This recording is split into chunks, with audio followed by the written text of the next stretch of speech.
EAGLES, Eagles.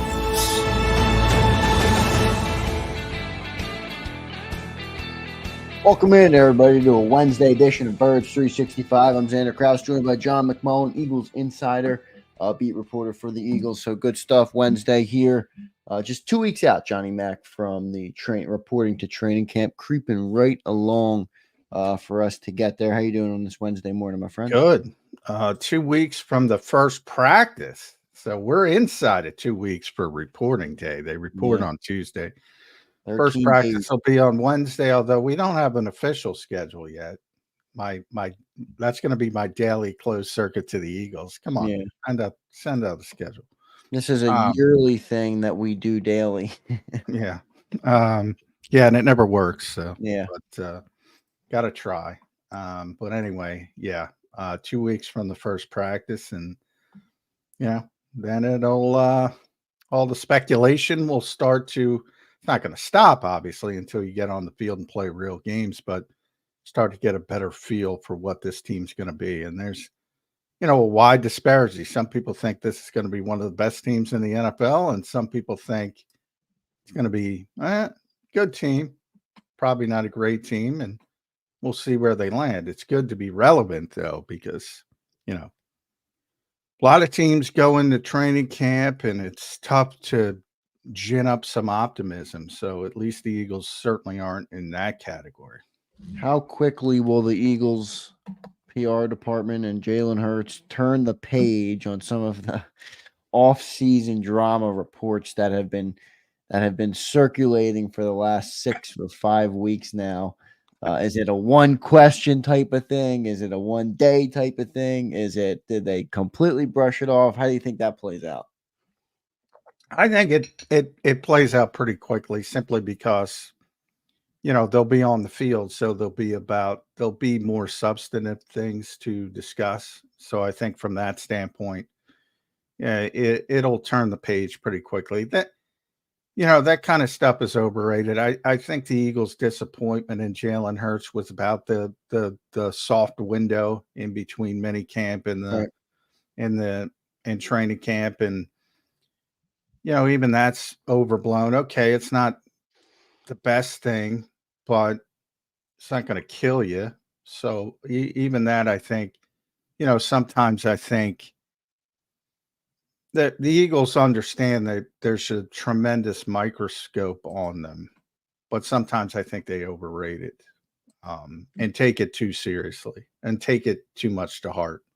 Because at the end of the day, how he performs on the field is going to be the major discussion, not about what he said about Nick Sirianni in the spring, or more succinctly, what he didn't say about Nick Sirianni during the spring.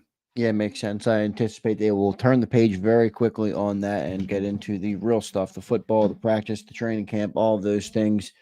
Johnny Mac, let's start today. You did your running back preview. So yesterday, bad day. Bad day. That missed yesterday's show. We did the quarterbacks. Johnny Mac is running through the position groups on SI.com. Make sure you go and read John's articles over there. He does great work for them, and his articles are always second to none. So definitely great to read that. Yesterday, we did quarterbacks. We talked about Jalen Hurts. We talked about Kenny Pickett. We talked about Tanner McKee. We even talked a little Will Greer. Today, we'll talk running back. Only this show you get the Will Greer talk. That's absolutely right, baby. Birds 365 fans are the most knowledgeable Eagles fans on the planet, Johnny Mac. Let's get into the running backs, John.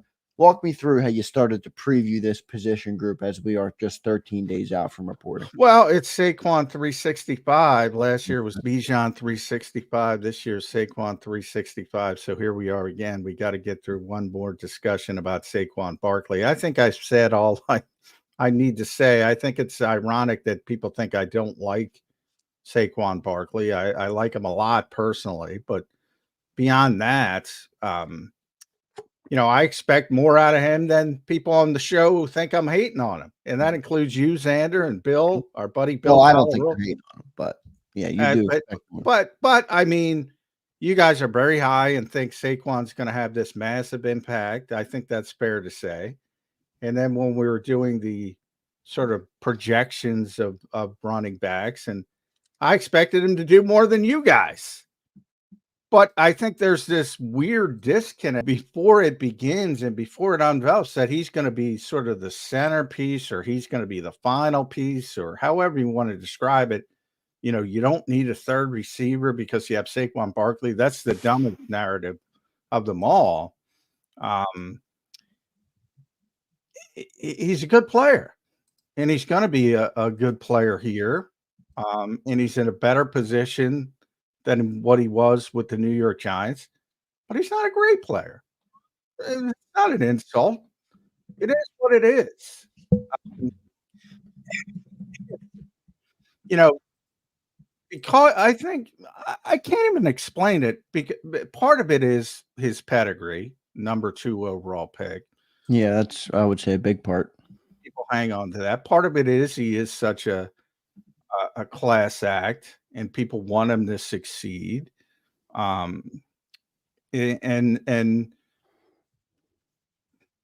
there's a lot of excuses. I mean, the New York Giants were terrible with Saquon Barkley. Terrible. They built their whole foundation on him. So let's put that out of the equation. He's not that type of player you can build something upon. But that's not what the Eagles need. All the Eagles need is a competent running back who's, you know, going to be better than Miles Sanders and DeAndre Swift, who are, by the way, pretty darn good here. They have a great offensive line. They have a good quarterback that I think is going to have a bounce back year. They have maybe the best duo of receivers in the NFL with AJ Brown and Devontae Smith. They have a really good tight end. They have everything. And this is where, you know, they're going to elevate Saquon Barkley. That's how I described it. Saquon's not elevating them. They're going to elevate Saquon Barkley. And there's nothing wrong with that. He's going to be a solid player. And it's interesting. You know, ESPN did their annual I saw that. Personnel people, coaches, and they rank each position. Saquon was number 4 at running back, which is very good. Highest ranking was 2. Lowest ranking was 10. I think he's closer to 10 than 2. But I don't have a problem with 4. With this particular team, I would have a problem with 4 if he remained on the Giants. But I think there was a great quote from one of the people, and it was a coach who said, probably not as fast as he used to. I saw that. Jeremy Fowler of ESPN reported that. Yeah. Probably not as fast as he used to be, which is correct. He has the ability to make people miss in space, correct. Which is, and this is the part where I'm a little bit concerned, because there's a little bit of a Miles Sanders tint here, and it's ironic because they were teammates. They're good friends. Obviously, at Penn State, Saquon was ahead of Miles. Then Miles replaced Saquon when he came to the NFL. He said that's sometimes bad because you think you could bounce it and outrun people. But when he does get downhill, running in between the tackles, he's so strong naturally that he's hard to tackle. Correct. He runs through arm tackles, correct. And here's the part that concerns me. Just has to decide to do it. He doesn't do it. There's tons of film out there. Yeah. He doesn't do it. This is not a second-year player. This is not a third-year player. Does Saquon Barkley in his 7th season say all of a sudden, I'm going to turn into a north-south running back? I hope so. The New York Giants were 25-48-1 with Saquon Barkley. This is not a difference-making player. He is a good player. He's a good player that fits much better here than with the Giants. So, as I've said, with Hard Knocks coming on, the proper decision for the Giants was moving on. And it's not a bad decision by the Eagles to take a flyer. They're not in the same position. So he's a good player, but he's not a great player. Well, how much will our supporting cast, give him that leg up? Let's say all the things you mentioned, the ACL, the amount of reps he's played in the NFL and college. I mean, there's a lot of tread on the tires, but now he's, in a way, it's a new life. It's the start of a new career for him in terms of new team, new city, way better offensive line, way better weapons around him. Like, how much does that bring the ship back up in your eyes? Well, I think it makes him better. And again, Right. I think that supporting cast elevates him. I don't think the opposite. I think a lot of people think he's going to elevate the Eagles supporting cast. I think it's the complete 180 of that. Yeah, well, I would agree with that. I mean, the supporting cast is too strong to say that Saquon would elevate everybody else. And the Eagles still know their best player is A.J. Brown. And if you were to rate the Eagles' weapons, they're not going to tell you straight out, but they still know AJ's number one, Devontae's number two, and then you start haggling from there. Saquon probably will be number three because he'll get more touches because he's also running the football than Dallas Goedert. But you can argue Dallas is a better player, and that you can go back and forth on that. It's really good, but and Howie's partially responsible for this with the words he used to describe Saquon as special and weapon. And, I don't know. He's a good player. And I think people are going to be disappointed because they expect a great player is my concern. But ultimately the outside, as long as the Eagles aren't affected by that, it doesn't really matter. But just the natural evolution of spring football. I talk about it all the time. Like you had heard the same stuff about Bijan Robinson. The Eagles love Bijan Robinson, by the way. They weren't going to draft him as long as Jalen Carter was on the board, but had he started to drift, they would have considered being aggressive, moving up to get that kind of running back. You see this in the history of the Eagles.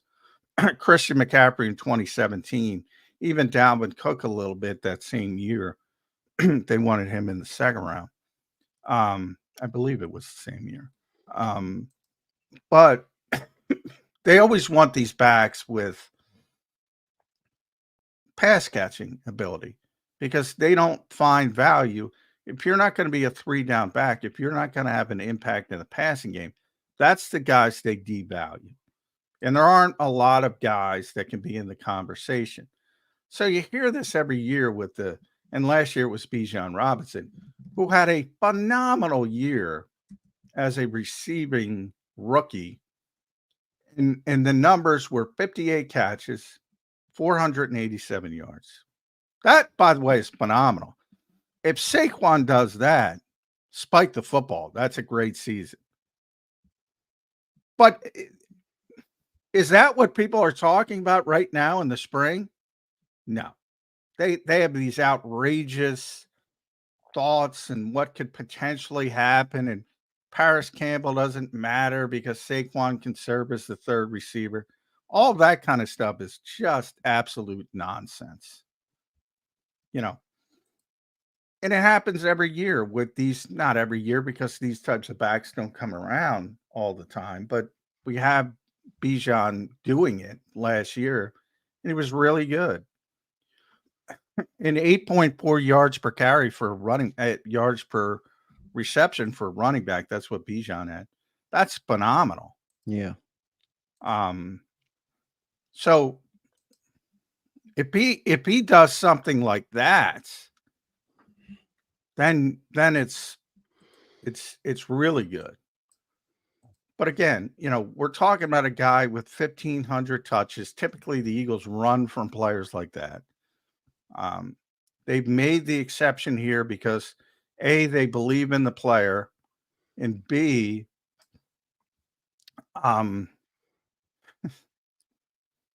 they're really leaning on the supporting cast argument in New York. And yeah, I I don't think that's the way you should ever look at things when you're talking about special players or weapons, because they will find a way. They will find a way. And it's not that the Giants were bad. They were awful. And that's a long span in the NFL where there's tremendous parity. Tremendous parity. And teams are, look at how quick Houston turned it around, making a couple right decisions. Now, obviously, it's very important to have the quarterback. Well, and they also made the right move with Deshaun Watson. I mean, that could have been a disaster for them. And credit to Nick Caserio, he turned it around perfectly. Yeah, you can turn things around very quickly in the NFL. And for all the talk about the Giants supporting cast, they got good players. Like I said, when Nick Sirianni joked, Saquon's not close to being the best player on that team. Best player on that team is Dexter Lawrence. It's not even close. And they got other good players. Andrew Thomas on the offensive line that everybody disparages. One of the best tackles in football now. They got other players. They're an NFL team. Like I said, everybody's got good players. Yeah. Let's go to our chat check, Johnny Mac. I got 2 super chats I want to get you before we get to a break. We got Mike Gil coming up. I want to welcome everybody in this morning, 8:18 already, so 18 minutes into the show. Already almost 100 plus on YouTube and about 100 more on our other platforms. So appreciate each and every one of you for being here. Cody K, Ian, Mike, James Carver, Twiz, JH, Mike Fittery, Callie Baby, Rashid Mixon, Yale Roth. Appreciate Matt Jean. Appreciate each and every one of you guys, Kevin Savard, and anybody I missed. Sorry I missed you, but I do appreciate all of you guys being here, leaving your thoughts in the chat. Johnny Mac, let's go to this super chat here. Rashid Mixon gives us $5. Thank you, Rashid. He says he will have major impact situational when we need to rely on run. That on top being a threat, running, catching, and can block. That's perfect. Thoughts on that, Johnny Mac? Well, that's what everybody should hope for. I mean, that's what it's about. It's about being impactful and meaningful situations. It might not even be getting the football. It might be being a threat to get the football. That's what the Eagles did a lot in the spring, sort of using him as a decoy. And, if somebody's concerned about that and all of a sudden it becomes easier for AJ and Devontae to manipulate the field in that situation, that's the kind of esoteric stuff you're looking at. And that's what the Eagles are hopeful of, I think, from a standard. But, it is what it is. And people that watch this show should know I'm not the biggest stat guy in the world, to say the least, but people expect statistics. And for those people, they're going to be disappointed, probably. Agreed. Go ahead. Probably. Is 1,300 yards and 400 yards receiving disappointing? I don't think so. I think that's a phenomenal year. And that's where I expect. The one thing, there was a crazy stat, and I wish I had it. I forget who pulled it up, but in the fourth quarter, with an 8-point lead, so, essentially 2-score lead, 8+. Saquon, I think, ran it 19 times total, something like that. Outrageous. That's it. Because they're never winning by a lot. They were never winning by a lot. They, when they were winning, it was really close. So you couldn't just sit there and say, all right, let's try to close this thing out with the 4-minute offense. Here, that's the plan. The Eagles want to be up 2 scores and they want him to close the game. Right. Now, will that be successful? I think it will be. And if they can get in those types of situations, I think we'll have a big impact. I do. And that's the goal. That's where they want to be. And that's why he's here. One more super chat here before we get to a break and get to our friend Mike Gil coming up on the other side. Stay tuned, everybody, for Mike Gil. JH drops us $5. Thank you, JH, for the super chat. Appreciate it, brother.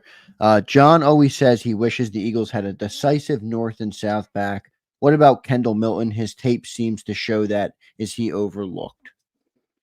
Well, he's undrafted. I mean, yeah. I wrote about Kendall in the preview for Sports Illustrated. I mean, he's got a chance. They don't have a fourth back, remember. concrete. Saquon's going to be here. Kenny's going to be the backup. And Will Shipley's going to be here. And then it's Ty Davis-Price. It's Lou Nichols. It's Kendall Milton. If they want to keep a fourth back, they don't even have to keep a fourth back because you could probably toggle those guys between the practice squad, keep two of them, and elevate them if you need them for a particular week. When those run out, perhaps you elevate them to the roster. But obviously they're not going to get a lot of playing time if any of them make it. But he's in the conversation. He can make this team. Ty Davis-Price isn't, he's a former third-round pick, and I broke my own rule. He was a third-round pick in 2022. And Lou Nichols has been here for a little bit, but those guys are not proven. So he's going to have an opportunity. But anytime an undrafted guy and Saquon Barkley's ahead of you and Kenny Gainwell's ahead of you and a fourth-round pick is ahead of you, he's not going to get playing time, but he's got a chance to. And I'd be surprised if he wasn't here as a member of the practice squad, at least. But he's got an outside shot to make the 53. Yeah, I continue to be confused a little bit about why they have three running backs that are all very, very similar in terms of what their skill sets are. But we will continue to dive into this, John. I will say Saquon has the size and strength that Kenny Gainwell and Will Shipley do not have, but he doesn't run like that. And that's why I brought up the coach and his quote. He's got the ability to do it. He just doesn't. He has to decide to do it, is what he said. 7 years. Now, maybe Landon Dickerson and Jordan Mailata make him change his mind and say, well, I did have a bad offensive line, and now he got these gaping holes in the middle. Maybe he does decide to do it. But I saw the same thing with Miles. Miles was he just naturally tried to kick it outside. And Saquon's the same way. And that's hard. That's like muscle. That's a hard habit to break. It really is.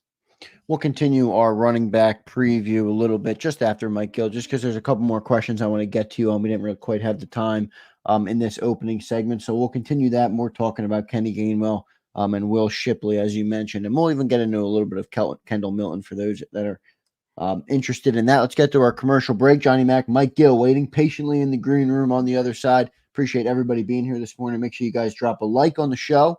If you're in here, if you're watching, if you're enjoying the show, just 13 days out from the Eagles reporting to training camp, everybody. July 23rd, they will report.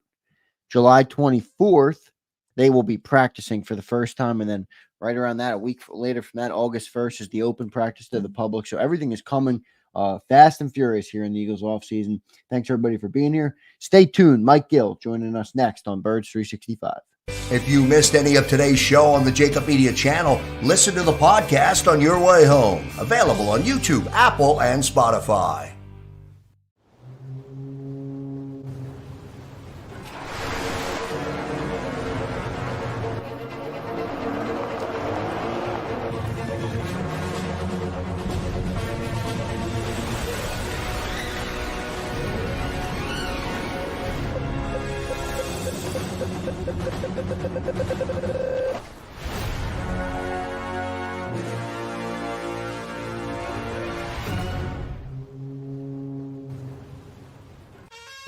Is the best vacation one that you find, or one you get lost in? One that takes you to new heights, or reminds you to go with the flow? To get your feet wet and your wheels spinning? One that lets you find your own rhythm, or get carried away? Find the best of yourself. Get lost in the woods. Plan your stay in the Wildwoods today. Win and save this baseball season from Colony Pools and Power Washing, a local company serving Delaware, Delco, and Chester County since 1970. Are you tired of looking at your greenhouse? Is your roof, siding, deck stained green from algae and mold? Let the experts pressure wash your home and take the pressure off of you. Win with Colony Pools and Power Washing.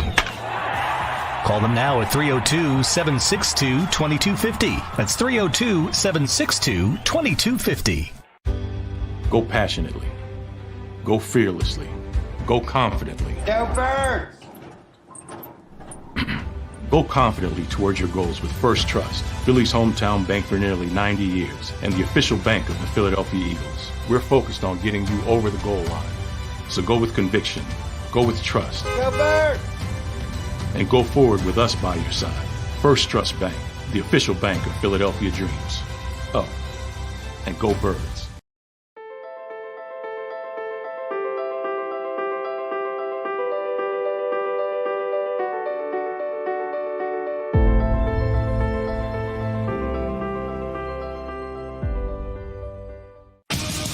The greatest fans on earth.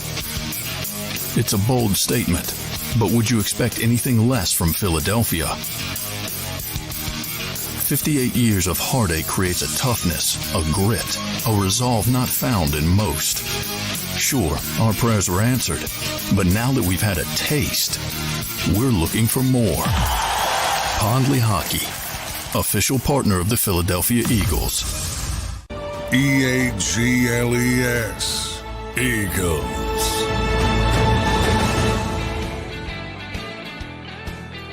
Welcome back in, everybody, to a Wednesday edition of Birds 365. Joined now by our weekly Wednesday guest, Mike Gil from 97.3 ESPN Down the Shore, the best sports talk show in South Jersey. Mike Gil, welcome to the show, man. How you doing? Morning, guys. What's going on? Michael, how are you? Boy, it must be nice down there this time of year. It's like 1,000 degrees up here every day, Mike. So at least you guys are getting a little bit of cool breezes down there. So I encourage everybody to go down there. When you're down there, listen to. Don't come down. We don't need any more people down here. Oh yeah, you don't want people down here. I apologize. I'm trying to pimp your show, Mike. I'm trying to pimp your show. Yeah, download our app. You can listen on the app. We don't. There we go. No, just kidding. It was a madhouse down here this week, man. I lived down here my whole life. It was as crazy as I've ever seen it. But I'll tell you what, a lot of people talking Eagles down here. Yeah, it's getting closer. I do think the Phillies are so good. People are taking a more relaxed approach, maybe than typically. Yeah, I mean the injuries to the Phillies, and then you got the All-Star break coming up. So this All-Star break is going to kind of coincide right when the training camps open. Baseball did a bad job yet again. Yeah, they always do a bad. They seem to always do a bad job with that stuff. I don't understand. Like, why not make the All-Star game like around the 4th of July? Like, have like 4th of July All-Star festive, something there, because you're taking this whole week off. I mean, the Houston Texans report Saturday, for God's sakes. I mean, so you have a team reporting. Baseball's taking the week off, and all these teams are starting to report. You kind of get lost in the sauce. I know the Eagles are a little bit further down the road than that. You know, the Hall of Fame game is August 1st. Yeah. It's unbelievable. I mean, football is literally, my girlfriend said to me this morning, she's like, I feel bad. My other son, he's 15. He's like, he's got nothing to do. He can't work. He's not old enough. She goes, but the summer's almost over. I was like, what? The summer's almost over. So yeah, the Eagles are here, man. It's crazy. Yeah. All-Star, you and I probably had that discussion. Boy, I used to love All-Star games when I was a kid. I used to love the Major League Baseball All-Star game. I love the NBA All-Star game. Never loved the Pro Bowl. That football's not a game that lends itself to an All-Star format, but I still love those. And now I hate them, Mike. What do you think of Joe Burrow's idea? Yeah, I thought that was pretty good. I mean, if you're gonna increase anyway, I thought that was decent. Yeah, Joe got in trouble because the players are like, "Come on, don't give up any negotiating leverage to get to that 18th game." But I don't even care about the Pro Bowl. I literally don't care. So whether it happens in the season, out the season, and that goes with all All-Star games. And I kind of figured play the game anymore, right? They don't play that game. No, they don't. It's now the Pro Bowl games, just a skill competition and all that kind of stuff. And they play a flag football game, I think. But yeah, good. I've advocated for years, scrap the game, but keep the honor, because the honor is very important for the players. But the game was an abject disaster. I think the same thing with baseball in the NBA, and I kind of figured it out. I liked it because I was a child. I think that's what it's for. It's for the kids. Yeah. I think adults are like, what are we doing here? Why are we stopping the regular season? What? The baseball game is still an actual game. I mean, they're not trying to strike out. The pitcher's trying to strike you out. So they're still playing the game as we see it normally. Whereas in basketball, that's just turned into a complete pickup game. The hockey game, they've changed so many. I don't even know what they used to be 3-on-3. They had these little pods they were doing. But the baseball game is still a real game. I was listening to a conversation about this last night, but it's like the game has changed so much, and the players are now so new that many people don't know who they are. Yeah, and they do a bad job with that too. Yeah, they do a bad job with marketing. But I mean, back in the day, for real old heads, you remember Pete Rose, who'd he run over at the plate? I forget the catcher's name. You know, they're really trying to win these games. For the National League had like a 13-game winning streak, some outrageous number. It was like a big bragging rights deal. It was like a big deal. Now it's like it's forgotten the minutes. It's over. Yeah. I would argue it's forgotten before it even started. But all right, good tangent there. We'll get it back to the All-Star game's coming to Philly in 2 years. Yeah, and nobody will care. Well, people here will care for a very brief period of time. The Eagles are coming, though, and they'll be here in 2 weeks from today will be the first practice, Mike. I asked this yesterday. I asked it to you. If Howie Roseman's going to do one thing before the start of camp, a couple of years ago, you remember he got Steven Nelson right before camp. There's always that seemingly adjustment. What do you want him to add? I would imagine, well, what do I want him to add, or what do I think he would add? What do you want? Both. What do you want, and what do you think they're going to do? Because I do think they will add something else. I do think this is an unfinished product, and I would imagine that there are a couple of safeties that kind of fit the mold and fit the scheme that know Vic Fangio, that are still kind of hanging around out there. Two in particular who are veteran players that probably, if you brought them in, maybe Simmons would probably be a starting level player, I would imagine, still, unless he's completely lost a step. I don't know about Eddie Jackson, if he's still 100% definitively would be your starter stepping right in, or would he fill more of that third safety role? But I think that spot would be the one, because there's not a whole heck of a lot of depth there. I wonder if you're still waiting to see what Sidney Brown looks like when he gets out on the field and starts running around. Is he going to be somebody that can do anything at training camp? Or do you get to the point where you say, we can't trust that he's going to be ready, so we're going to have to bring somebody else in? So I would think the safety spot, with the combination of the lack of depth, the uncertainty, and who's available, they would be that triangle of reasons would make that the most suitable answer.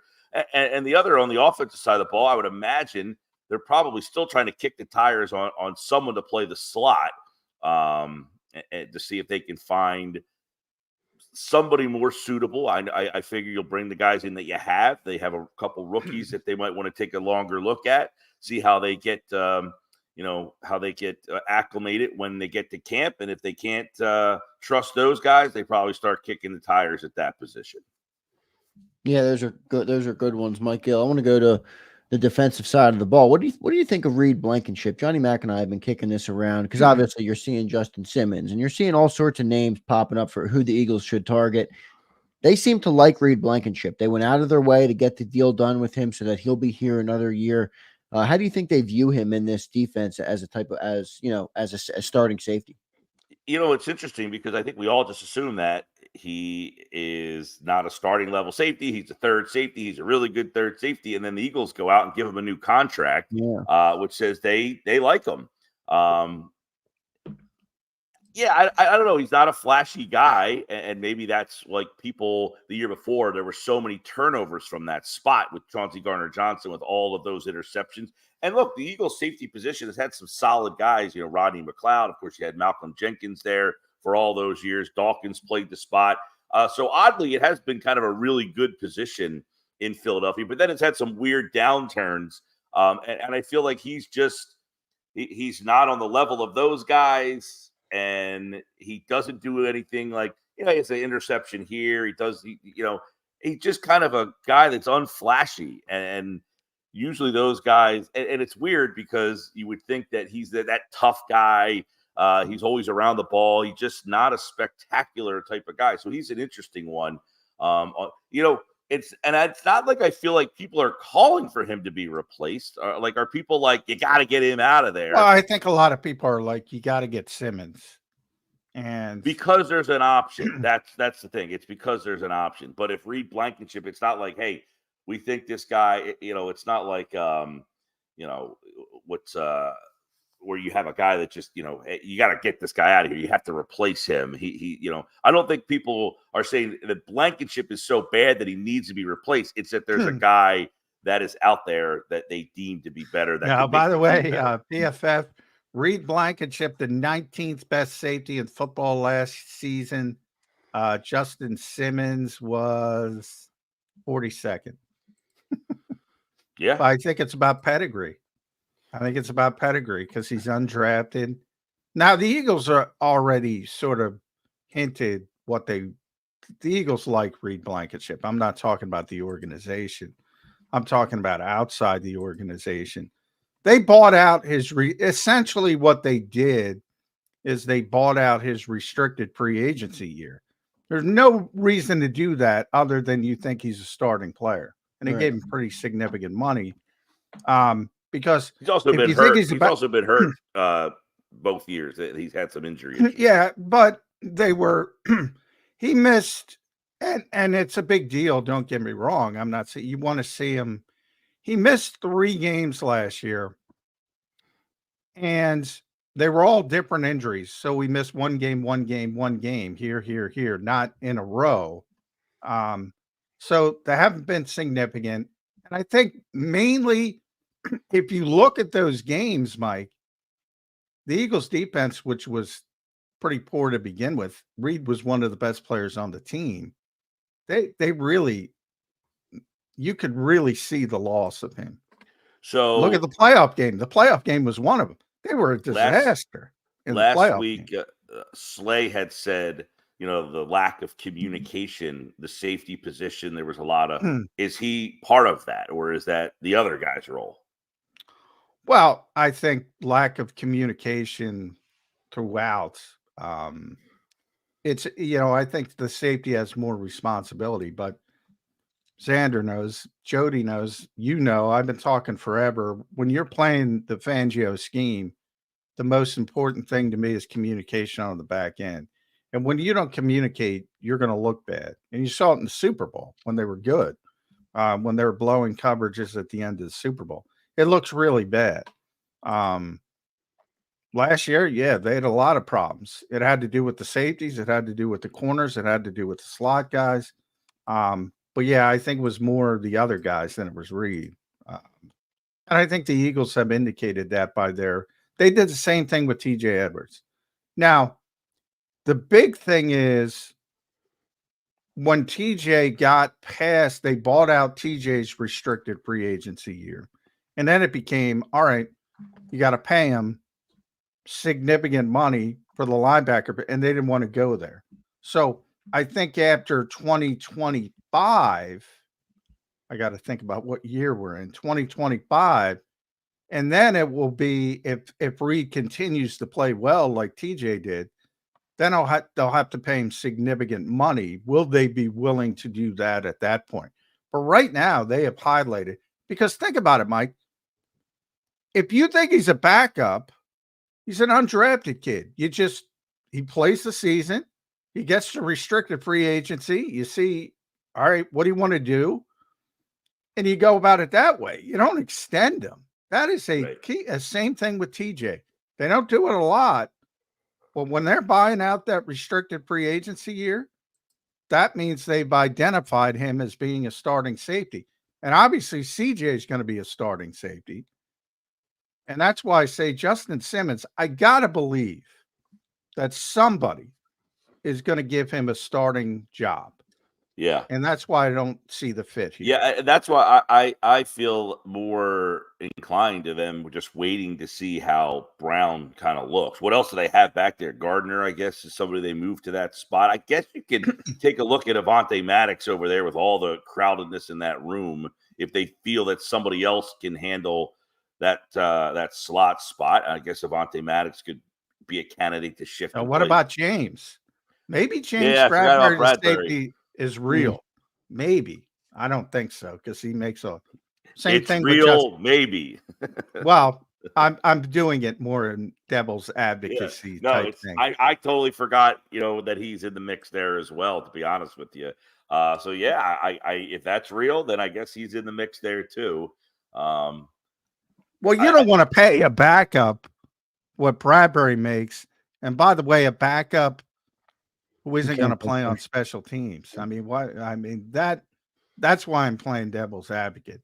I think Howie's kicking the can down the road as far as he possibly can to get whatever conditional 7th round, conditional 6th round pick.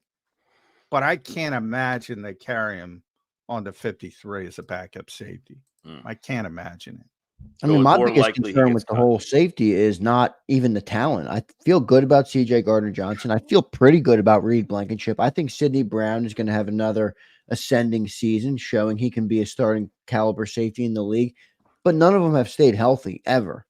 So that's the biggest concern there. And when you talk about guys like Justin Simmons, John, you've pointed that out on the show many times, he's probably going to want to be a starting safety. I think it's better for us to add a depth piece that's more versatile, can play special teams, than it is to go for a guy like Justin Simmons, who, is going to be looking for that starting role. I don't know if that's what's needed in that room. But also keep in mind, Chauncey Gardner-Johnson's been hurt a lot. He got hurt. That's what I said. Yeah, I mean, everybody in that room, Mike. Yeah. Sidney got hurt, Reed got hurt, and Chauncey. And Chauncey missed almost all of last year. He missed 6 games here the year before. So he is a guy that you really, haven't been able to count on either. No, that's very true. And that's an interesting position. You also brought up wide receiver 3. That to me is a bigger need because, look, I talk about it all the time with injuries. These are injury prone players. Certainly you can say that with CJ. Reed, as you mentioned, has missed games, not in a row, but still when you're not on the field, that's impactful.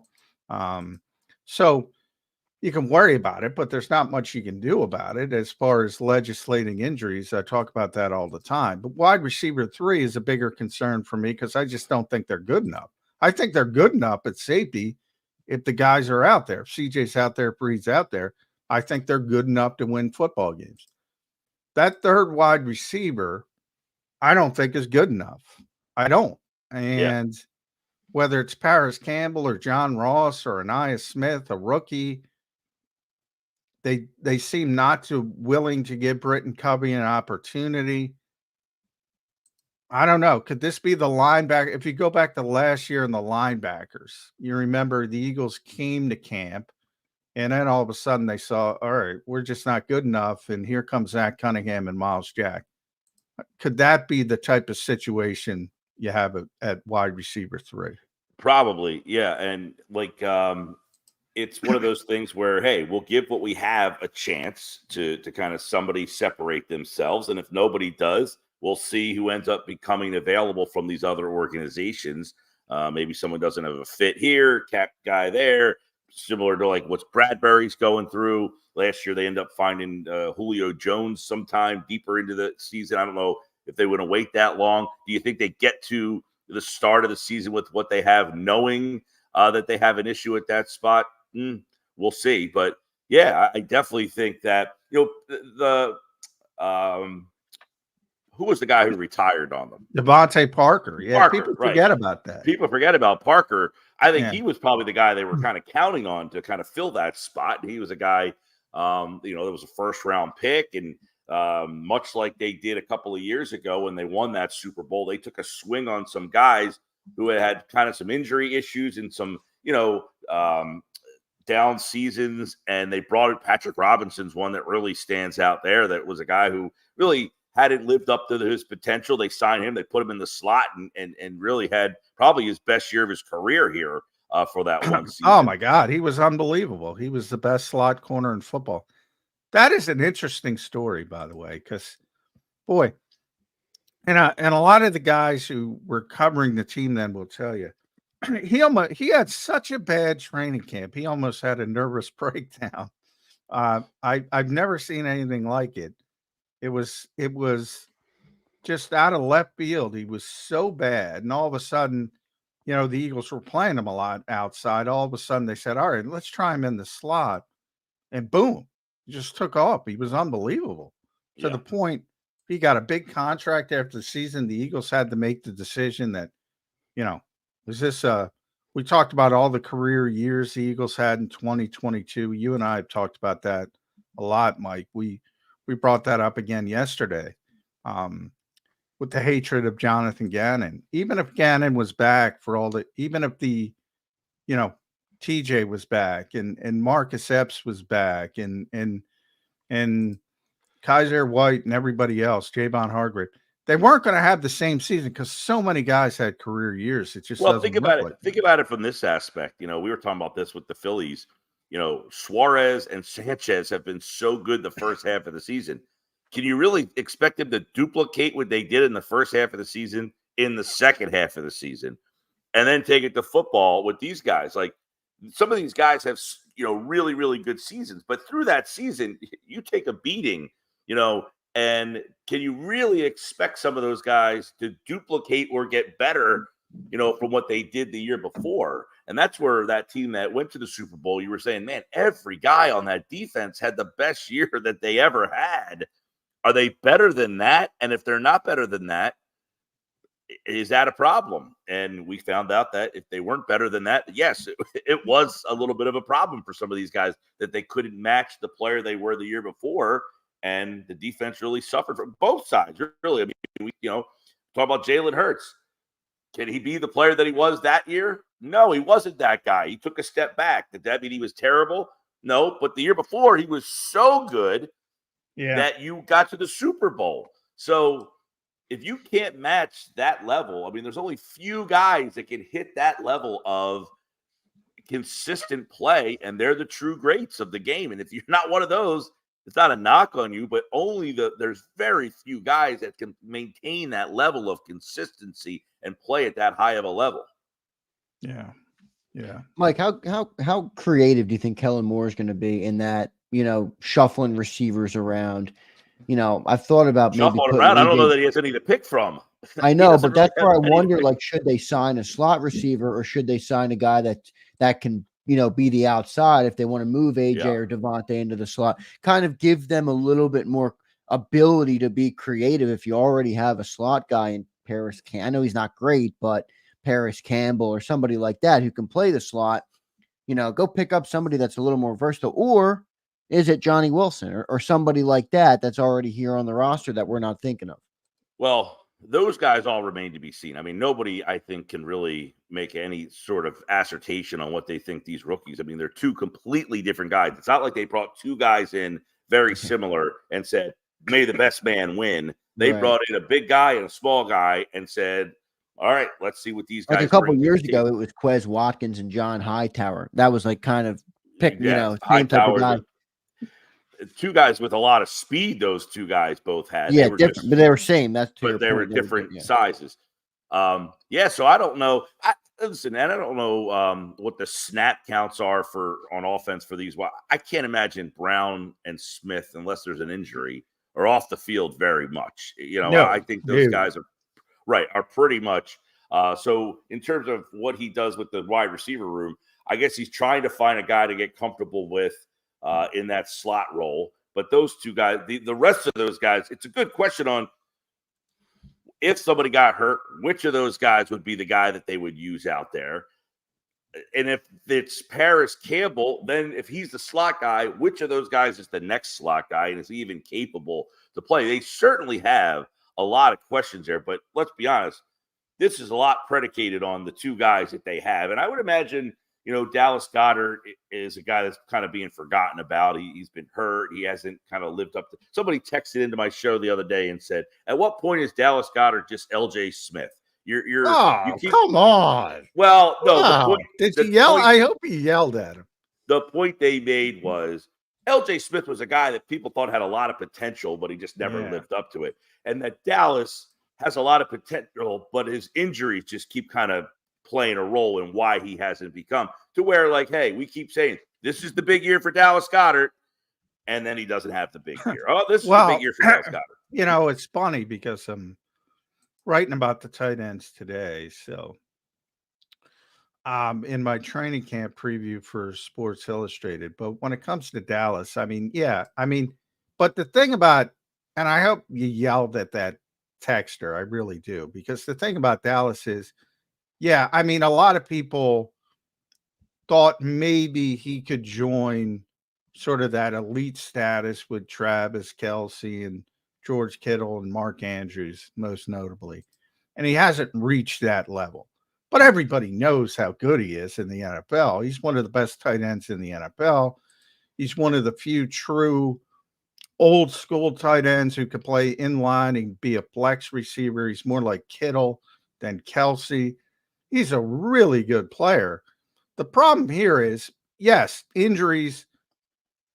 He misses a couple games every year. It's never drastic.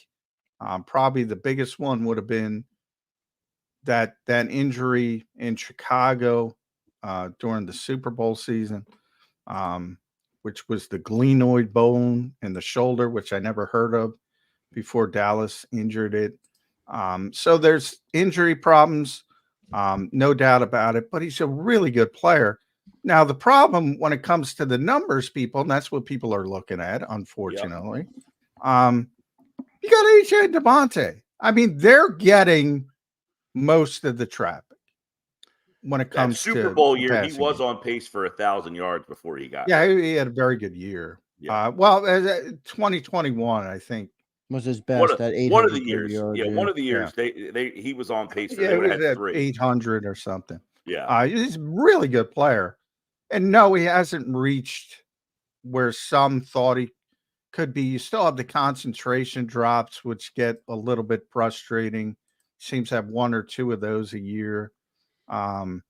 He's a great yards after catch guy of Jalen. And remember, Jalen Hurts throwing the football over the middle of the field isn't the strength of Jalen Hurts.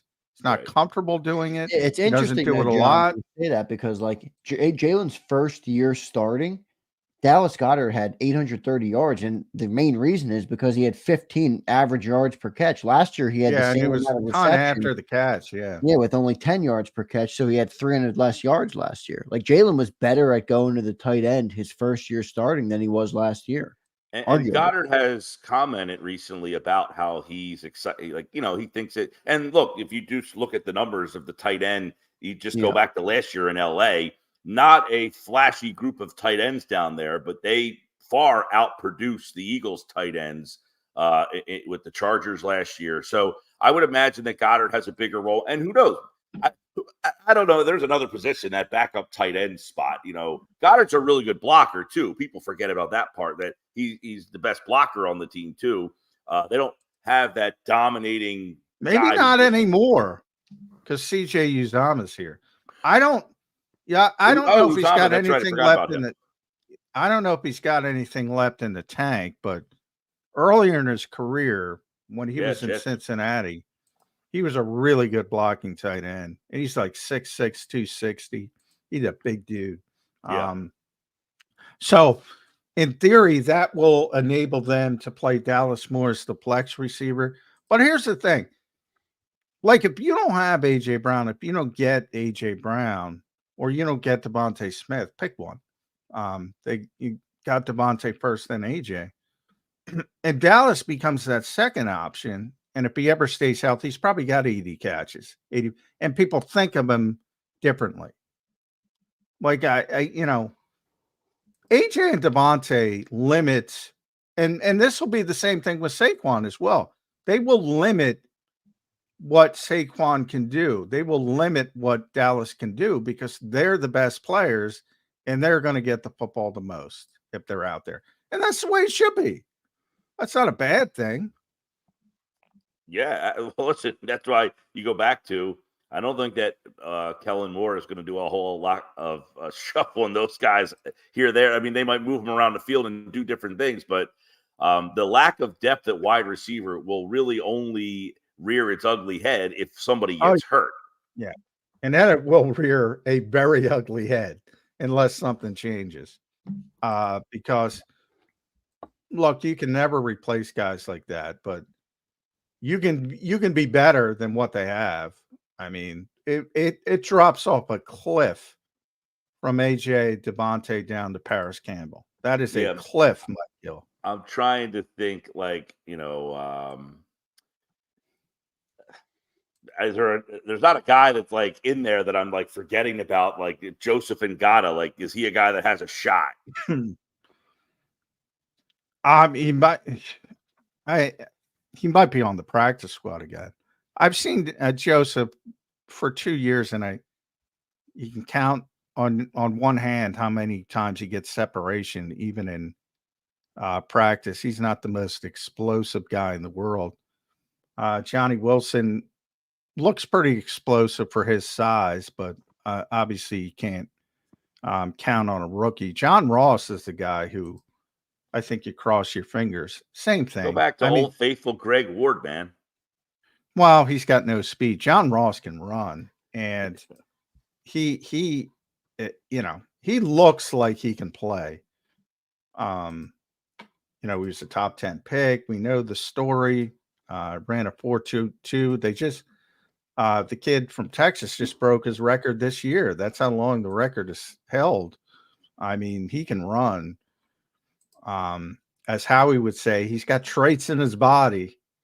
But sometimes I think the Eagles get too caught up in this pedigree scouting. Bill Colarulo went down the list last year. People forget. How many times did you and I discuss on your show, Mike, about Rashad Penny? I'm like, Mike would ask me all the time, when's Rashad Penny? It ain't coming. It ain't happening. And, I think he carried it 3 times all year. Yeah. People were so hyped up about Rashad Penny. Now, Saquon's going to be the running number 1 back, but I'm talking about the overriding. They brought in Greedy Williams, who was a 2nd-round pick. They brought in Justin Evans, who's a 2nd-round pick. This year, they're bringing in a bunch of first and high-profile picks again that sort of petered out elsewhere, to be kind. Should they be doing that so much? Well, I think that's in all sports, really, where the coach always feels that they can get the most out of a player. Like, let me get my hand. He was a 1st-round pick. He flamed out there. Let me talk to this guy. Let me get him into our system. I think all coaches in all sports trust that they're the guy that can fix or get the most out of the 1st-round pick. The first, there's a reason why a guy, I don't know, like Ryan Leaf, who really wasn't any good, just keeps bouncing around from team to team to team to team, because every coach feels like, look at that arm talent. I'm the one that can kind of draw him. You remember the Hard Knocks a couple of years ago where Jameis Winston was the Buccaneers, and Dirk Cotter was like, basically telling him in so many words, like, the team is really good. Don't F it up. Like, we don't need you to be the gunslinger. We just need to, like, have you just not lose us the game, if you understand what I mean. And he was just kind of looking at him like, huh? Like, that's not my style of play. That's not my style of play. But, he goes, from there in New Orleans, and teams just keep signing these guys because they feel like they're the coach that can get you to. Yeah, you're right. You're right. Yeah, that's a good point. I hear the same thing with, Jameis is a good one. I'm actually a little intrigued at Sam Darnold this year because he's finally got a decent supporting cast, and more so because he got a year under Kyle Shanahan. And I thought, if Brock Purdy gets hurt, I would really like to see Sam Darnold with that offense and see what he could do. So there's always, that intriguing nature of guys who have talent to be in the top 5. And the Eagles are doing it twice. Saquon and Devin White. Yeah. I mean, they're doing it twice this year. You got Justin Jefferson to throw to, so he's got a legit guy to help him out there. We were talking about that yesterday. Darnold or J.J. McCarthy, more intrigued by that duo or the Bo Nix, Zach Wilson Broncos. I guess Jared Stidham's out there too. Yeah. Well, I think the Vikings want to redshirt McCarthy, and I think that's wise. I think they want to redshirt, but you know how that works. If you draft a quarterback that high and you start losing games, you can only do it if you win. If you keep winning, nobody's going to complain. But the minute they start losing, and they're not a very good team, I don't think. So you're going to probably see JJ McCarthy. But I do have a little bit of interest in seeing Sam Darnold because of the Kyle Shanahan factor. Denver's just a mess. But you know what? Sean Payton knows quarterbacks. So that's why I have the intrigue with what happens there. Does he get his hands on Zach Wilson and turn him into something? I mean, because he obviously has the arm talent and the skill set to be the number 2 overall pick in the draft, and he just was. How about that? Terrible... That we're talking about Zach Wilson and Sam Darnold, both former Jets, both top 5 picks. Here they are went again. To lousy situations. I mean, you go to the Jets, you got terrible, offensive systems and players around. I mean, the offensive line terrible. And when Wilson was there his first year, I mean, they didn't have a lot. They've since built up. The team's very good now. In fact, probably a Super Bowl, legit Super Bowl contender. Great defense. Defense. The New York Jets. And Aaron Rodgers is whatever he is, 40 now, closing in on 40. Ayahuasca, he's thinking about being 47. vice president. I'm 47, and if he feels anything like I do when I get out of bed, then he's not going to have as good a year as he thinks. And he's coming off the Achilles. Yeah. I mean, I love the guy. Mike knows. I mean, anybody knows. Yeah, I listen. He's the only reason why. Like, if Zach Wilson's the quarterback of that team, you don't think of them as a Super Bowl contender. You're giving them that tip of the cap because of him. But he's got to stay healthy. He's another at the line. Here's an interesting. Since we went down the Aaron Rodgers route at Mike Gil's show, make sure you listen to Mike, especially if you're local down the shore, 97.3. ESPN South Jersey, the Sports Bash, 2 to 6 every day. Tom Brady, I'm sure you saw it. I probably asked you before. He had that little viral clip of sort of explaining what it is to play modern quarterback in the NFL. And basically it boiled down, and bringing up Rodgers because he's another guy who can do this. It boiled down to handling things at the line of scrimmage. And as Tom described, getting your team into the best play for that particular situation. That's how he said he judged himself, how Peyton Manning judged himself, Drew Brees, guys like that, Aaron Rodgers, etc. I think Jalen Hurts was bad at that last year, and I think that's why Kellen Moore is here. I don't want to change anything but that when it comes to Jalen Hurts. I don't want to mess with dump it off to the back, get the ball out of his hands quickly, turn him into a traditional play action quarterback. Am I right or am I wrong, Mike Gil? Well, you would hope you're both, really. I mean, you would hope that as your experience grows, you have a better understanding of getting guys into better spots. And some of that does include that there are more options on the field.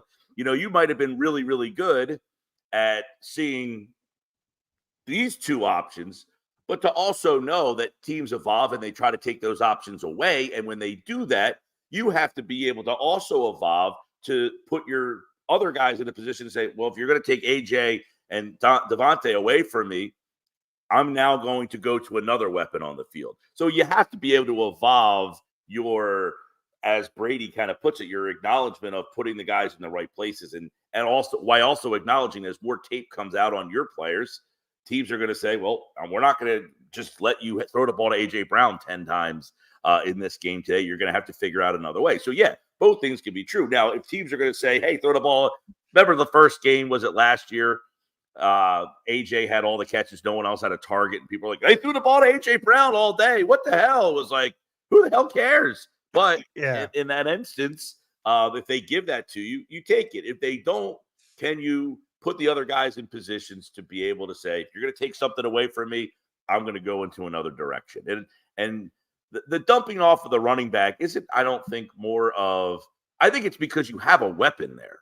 You have a guy who's a legitimate threat. If you give him the ball in that capacity, that he adds something. It's not like, we used to have in West Virginia, there was a guy, we used to call him the security blanket. You just threw him the ball because no one ever guarded him because he was slow. And you're not talking about just dumping it to a guy who has no ability after the catch. You give it to Saquon Barkley after the catch, he's going to do something for you. So that's a legitimate weapon that you are not utilizing to its fullest. Now, you might say, well, you have A.J. Brown and Smith. That's fine. But if there are days where those guys aren't available because of the way the defense is, can you adjust to utilize this other weapon that you have, plus Goddard? Yeah. Good stuff from Mike Gil here on Birds 365. Mike, thanks for joining the show today. Mike Gil Show on Twitter. Make sure you guys follow him there. And if you're in South Jersey, or you can download the app, as Mike said, listen to Mike on 97.3 ESPN. Don't go get cool down the shore, according to Mike Gil. No, don't. Mike, where are you down in South Jersey? Without giving me too much information. Yeah, I live in EHT. Yeah. Nice. All right, Mike, thanks for joining the show, man. We appreciate you being here. See you guys. Thanks, bud. There's Mike Gil and Birds. You don't want to give out your home address. No, not home address, but there's parts of the area where some angry people out there. Yeah, I hear you. But no, I'm joking. Mike does a great job down the shore. So if you are going down there to get cool, if you're local, Sports Bash every day 2 to 6, number one ranked show in the market for years, does a tremendous job. So, but it was interesting. One thing he brought up about Jalen, I do think that's the natural evolution. Take what the defense is giving you. I think he's got to learn to do that better. If that is dumping it off to Saquon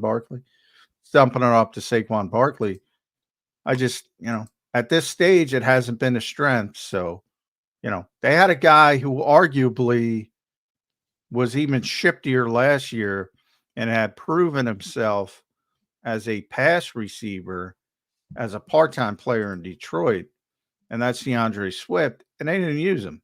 And it's part of the reason why DeAndre didn't want to come back, to be honest. Yeah, can't blame him.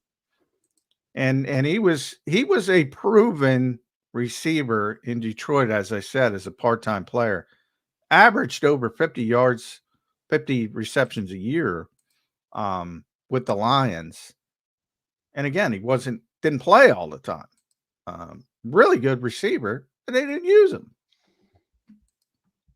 Johnny Mac, let's get to a break. I got a couple good topics coming up out of the break for our last hour. We'll have no guest in hour 2, so Johnny Mac and I will kick it around. First, we'll finish our running backs preview, and then I have a question. I know we did quarterbacks yesterday, but I want to pick your brain on something regarding Kenny Pickett. You guys just were talking about backup quarterbacks, and something popped into my mind that I want to run by you. I'll get your take on that. We'll finish up the running backs and a couple more questions for Johnny Mac to close out this Wednesday edition of Birds 365. Still 50 minutes left to play, so keep it here. Stay tuned, everybody. Make sure you guys like the show. It's the best thing you can do to help us grow, so we appreciate that. Stay tuned. Birds 365 will be right back. If you missed any of today's show on the JAKIB Media channel, listen to the podcast on your way home. Available on YouTube, Apple, and Spotify.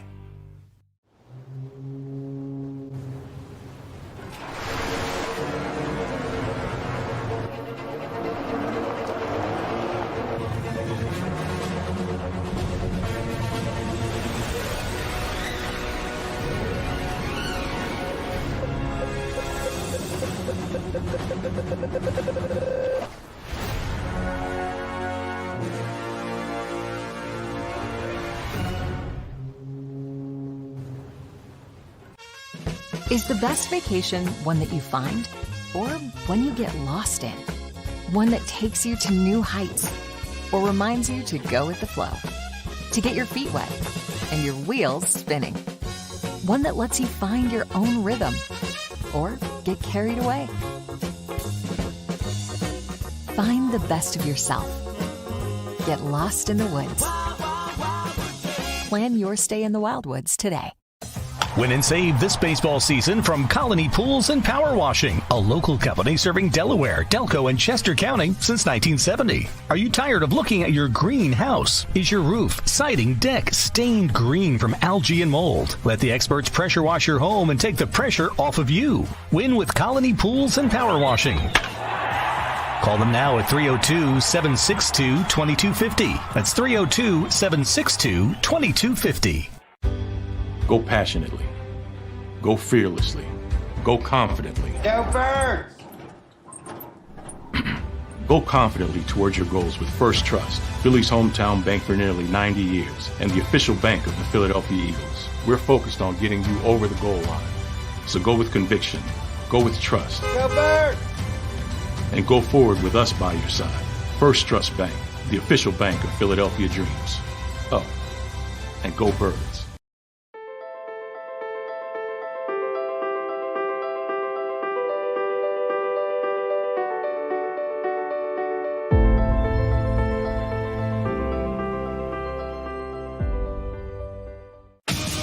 The greatest fans on earth. It's a bold statement, but would you expect anything less from Philadelphia? 58 years of heartache creates a toughness, a grit, a resolve not found in most. Sure, our prayers were answered, but now that we've had a taste, we're looking for more. Pondley Hockey, official partner of the Philadelphia Eagles. EAGLES, Eagles.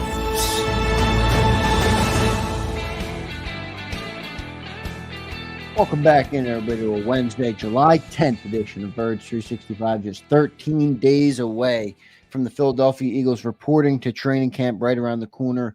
I want to say, let's see, it's the Monday, it was 60, so we're 58 days away now from the Eagles kicking off in Sao Paulo, Brazil. So everything is right around the corner. John, let's go back to what we started on the open with the running back preview. We kind of got through most of the running backs, or at least a lot of the talk. We talked mostly about Saquon Barkley. You know, my biggest thing when I think about this running back room, John, and maybe it's a skewed or the incorrect way to think about it, but I just don't get why you have three guys that technically have the same skill set. Now, there's different levels of skill. I understand that. You know, as you mentioned, Saquon's bigger, but they technically have three type of gadget guys. And the group of three running backs that I consistently think about, maybe I'm wrong for thinking about them, but I do, is the three they had when they won the Super Bowl with Nick Foles. They had LeGarrette Blount, who played 16 games. They traded for Jay Ajayi mid-year, who played 7 games here. And they had Corey Clement, an undrafted free agent, who was, you know, pretty versatile, but all three kind of different types of running backs. They have not gone that route since that. They have been very adamant on this type of a running back. What do you think of the room as a whole? Not so much just Saquon Barkley, but just everybody being the same style. Yeah, I talked about it. It is a little bit redundant now. You know, again, Saquon's different, as you mentioned correctly. It's a different level, but they're the same type of back, and that's the type of back the Eagles want, and that's the type of back the Eagles value, and that's somebody who has some importance to the passing game because they understand how much that means to the modern game, and that's what they want. So they don't necessarily want a LeGarrette Blount or a Jay Ajayi, and if they do sign somebody or trade for somebody like that, it's an in-the-moment decision. It's not a long-term decision.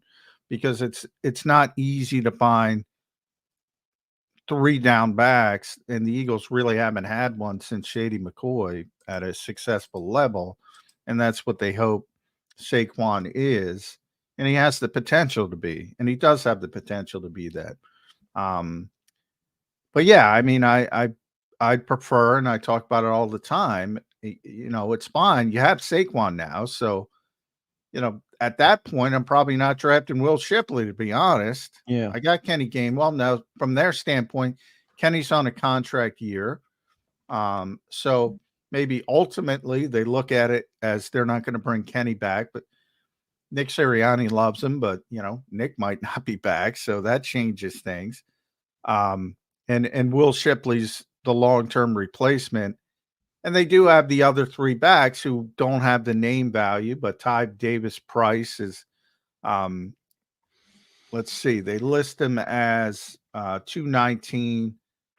Lou Nichols is 220, and Kendall Milton's 232. So those are their one-cut north-south runners.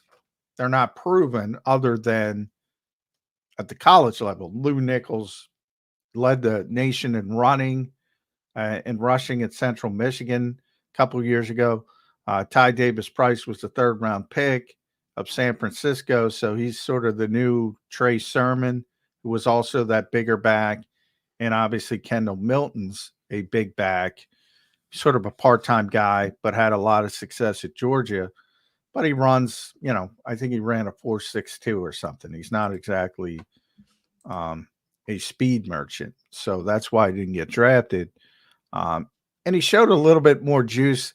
Actually, I was most impressed because remember, the spring is just about the passing game, 7-on-7s for the most part. So the running backs and those guys specifically, those three guys really can't show what they have until the pads come on, because they're all physical, supposed to be physical type runners, and they won't be able to show that until the pads come on. But of the three, and I was surprised by this, I think Milton showed the most as a pass receiver. Tanner McKee dropped it into him in the flat a couple times, and he showed a little bit of juice, and he caught the football well. So I think it was a little bit better than I expected, considering his reputation. But those guys won't be able to show off until the pads come on. They, nobody's running short yardage in the spring in T-shirts. What is the situational breakdown, though, for how they'll use these running backs? Is it 80% Saquon Barkley and the other guys come in when he needs a break? Or do you view, certain situations where they'll like Kenny Gainwell more and certain situations where they might even go to Will Shipley? How do you view how that will break down and what situationally, what running back they will use? And this is just speculation, but they want Saquon to be a 3-down back, obviously. But I do think, they want to manage him. We mentioned those 1,500 touches. Yeah. You want him to make the whole season. Yeah. Yeah.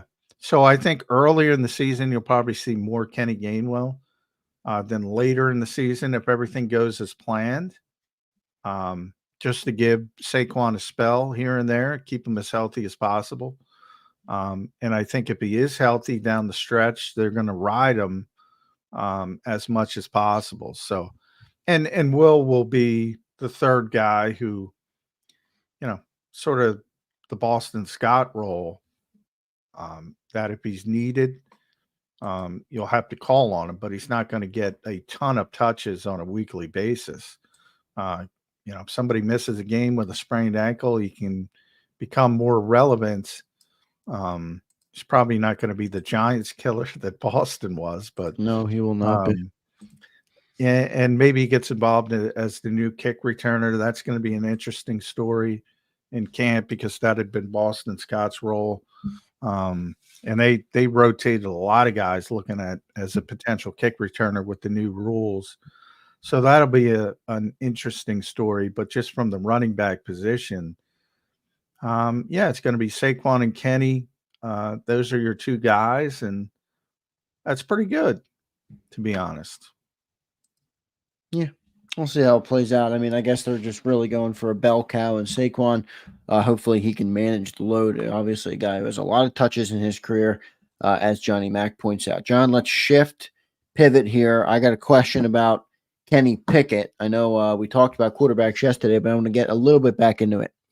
Kenny Pickett is a 2022 first-round pick, John. He was drafted 20th overall. Eagles make the trade to bring him in here as the backup quarterback. I'm going to ask you a question that can go – you can answer it a lot of different ways. Why Kenny Pickett? Well, what I mean, if you need me to add more context, is he's very different than Jalen Hurts. At least I think he is.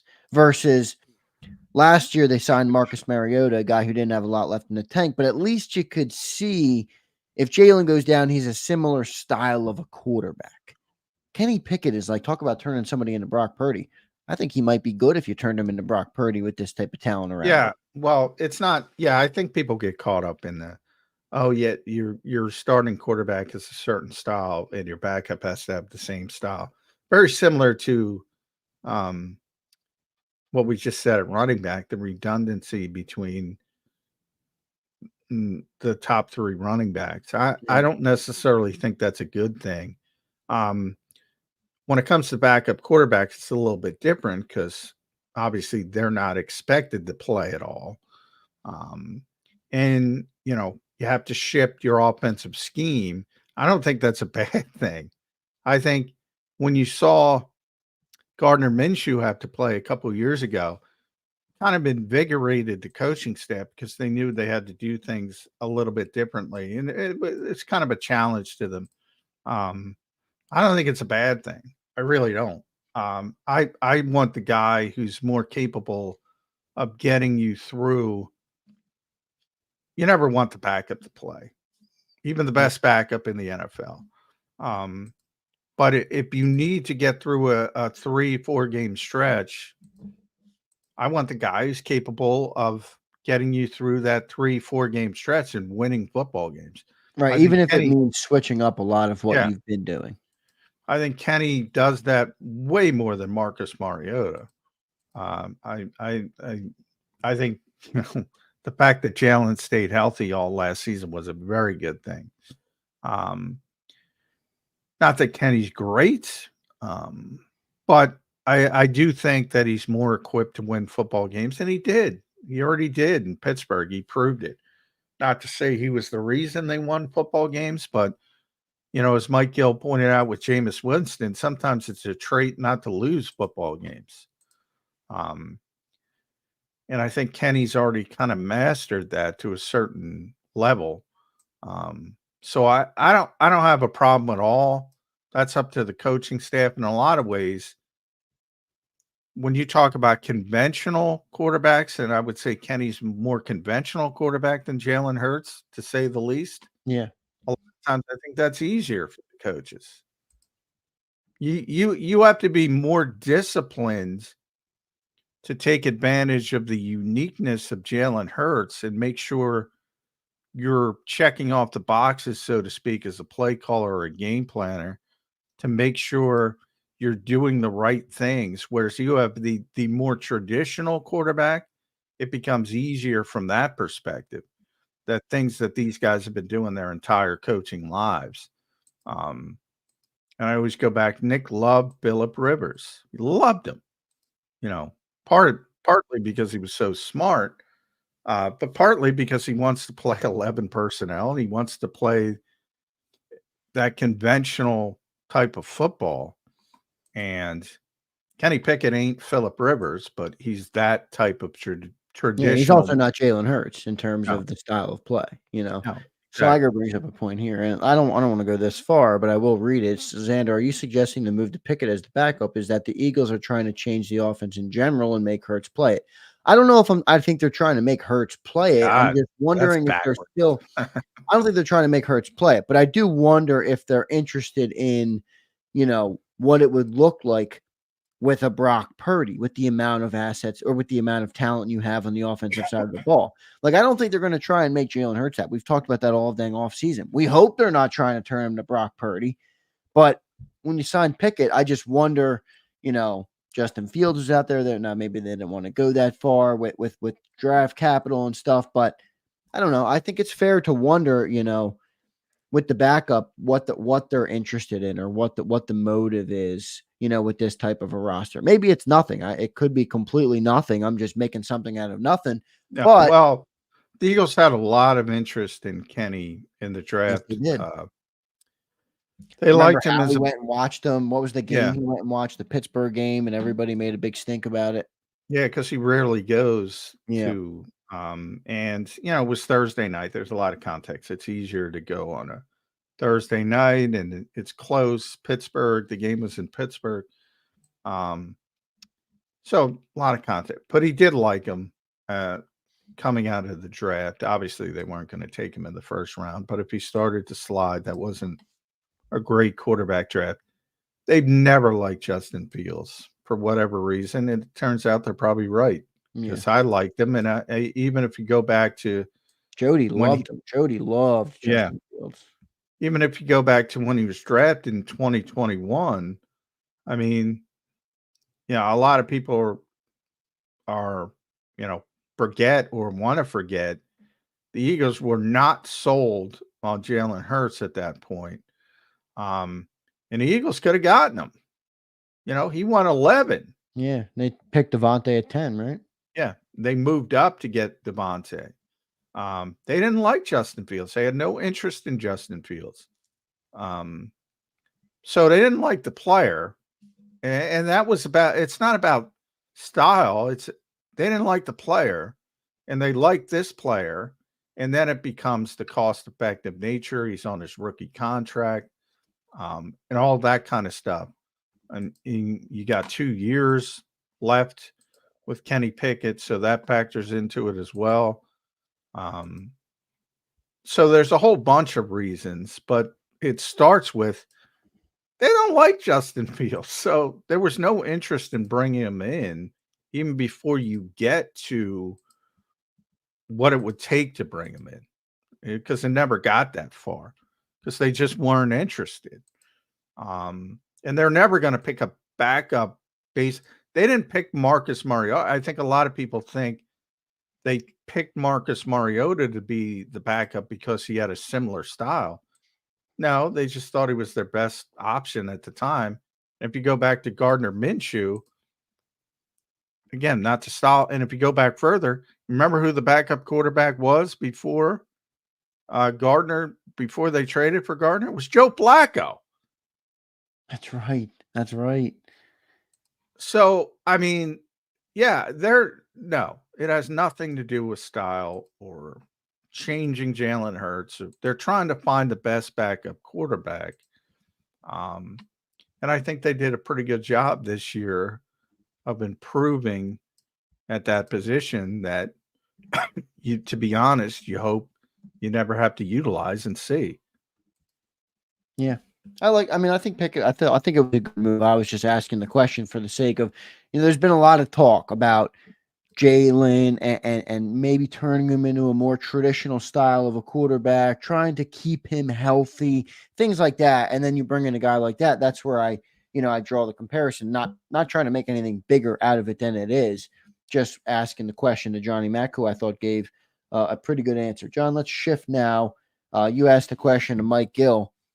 Where do you want and where do you think they will add to this roster, if at all, as we go into training camp, through the preseason, all the way up to the season? Howie has been known to add players all through August, really. What do you think they need to add, and then where do you think they will add?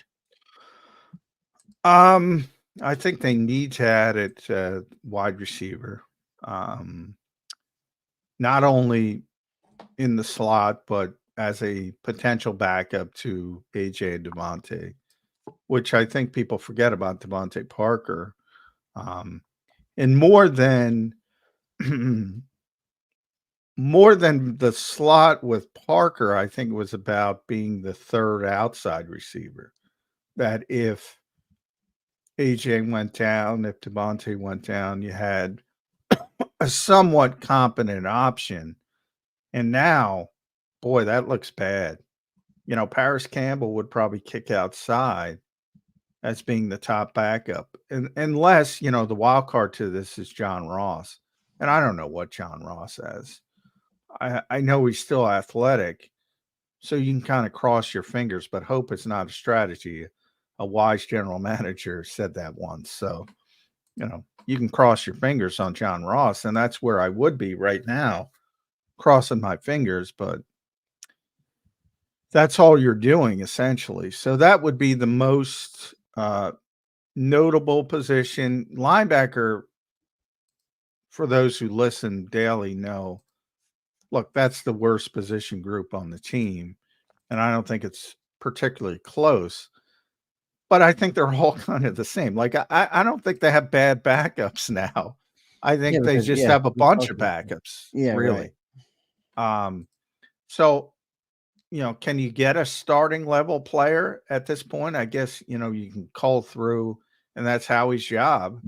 The 31 other rosters, and maybe there's somebody out there, maybe there's a younger player who they feel has starting potential. Maybe you can go about it that way, but this is not the time to get an impactful player in theory. So I think kind of the die is cast. And then safety. I just don't think Justin Simmons is a fit here. I still think he's a starting level player. I think if you start talking about why is he still out there, I think it has more to do with Justin Simmons not wanting to do off-season work, and saying, I don't need that. And he's right. And I think ultimately he's going to sign somewhere he's going to be a starting safety. And I think the Eagles believe in CJ. They certainly believe in CJ. We know that.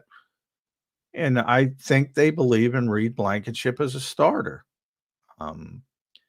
So unless there's something I don't know about Justin Simmons and he's got swiftly declining and he's willing to play for 1 year and 5-7 million and willing to be a backup and willing to do those things, I just don't see him here. But I've been wrong before, and maybe I'm wrong now, but everything the Eagles say have shown not they can say what they want, but their actions are more important. Exactly. There's that old saying, don't listen to what I say, watch what I do. Yeah. And everything they have done with Reed Blankenship tells me that they think he's a starting safety in this league. And I don't necessarily disagree with them. I think he was one of the few bright spots on that defense last year. I like the physical nature of Reed Blankenship, but Johnny Mac, I asked you where they might add. You brought up 3 position groups: wide receiver, linebacker, and safety. Let's go back to the wide receiver. Not even so much about adding somebody, but do you think Kellen Moore moves these guys around a lot in terms of, maybe putting AJ in the slot, maybe putting Devontae in the slot here and there? Not all the time, but just, I mean, there wasn't a lot of that last year, though. There hasn't been a lot of it really in the whole Jalen Hurts era. There hasn't been too much of that. I think Kellen does it. Do you? Yeah, I mean, one of the strengths of AJ Brown and Devontae Smith is their ability to move around, and they can play all 3 positions, X, Z, and flex, both of them. Now, you say they didn't do it a lot. I disagree with that. So I'm trying to pull it up as I speak. So AJ played 1,019 snaps last year. He was wide 721 times. He was in the slot 259. He's in the slot 259 times. In line 25 times. That's mainly short yardage, that kind of stuff. Tush pushes. So you can kind of throw that out. And then he was in the backfield 14 times. So, yeah, I mean, they've done that a lot. And I think Kellen Moore, if anything, it'll increase. And they've already done it a lot. But both of them have that ability to move all over the place. And that's because not a lot of receivers can do that.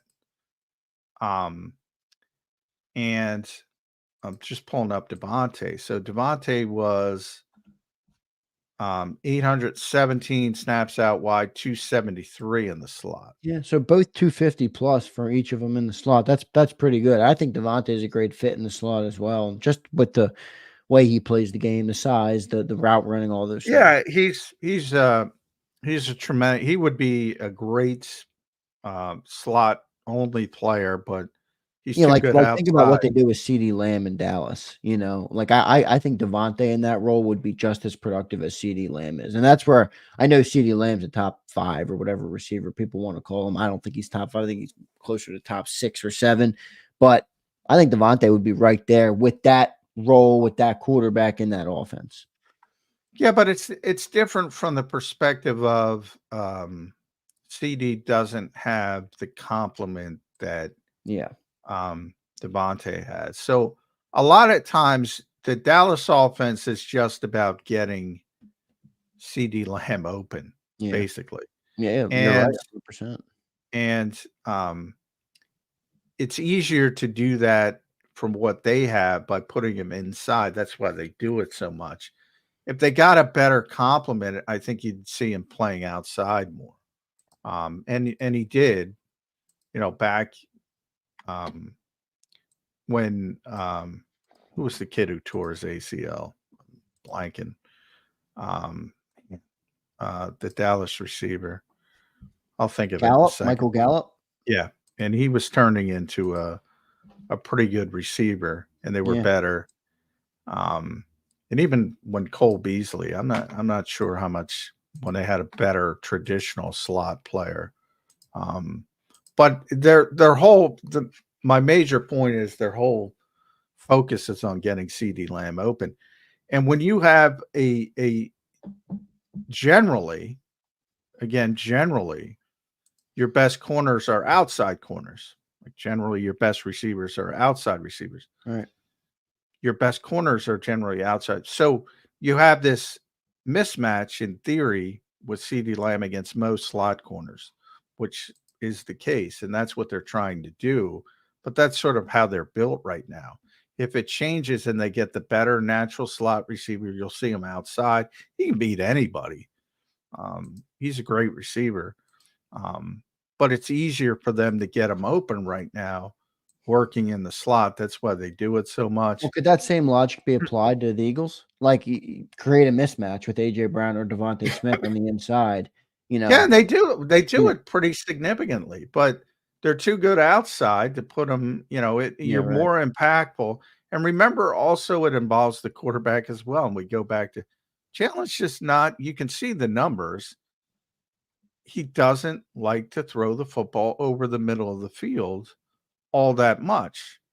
Why is that? Is it just there's people there? There's a lot of traffic in the middle. Like, I don't know. When I think about it, and obviously I'm not an NFL quarterback, so take it for what it's worth. I think throwing to the numbers, I guess it's there's less people out there, there's less traffic, but it's a tougher throw in a way where you're throwing it all the way outside. You got to thread the needle, you got to keep it in bounds, watch the out of bounds, like all those things. Better cornerbacks, like. Why does Jalen Hurts not like to go to the middle of the field? Yeah, probably traffic. I mean, he's never going to tell the truth, so it's tough to.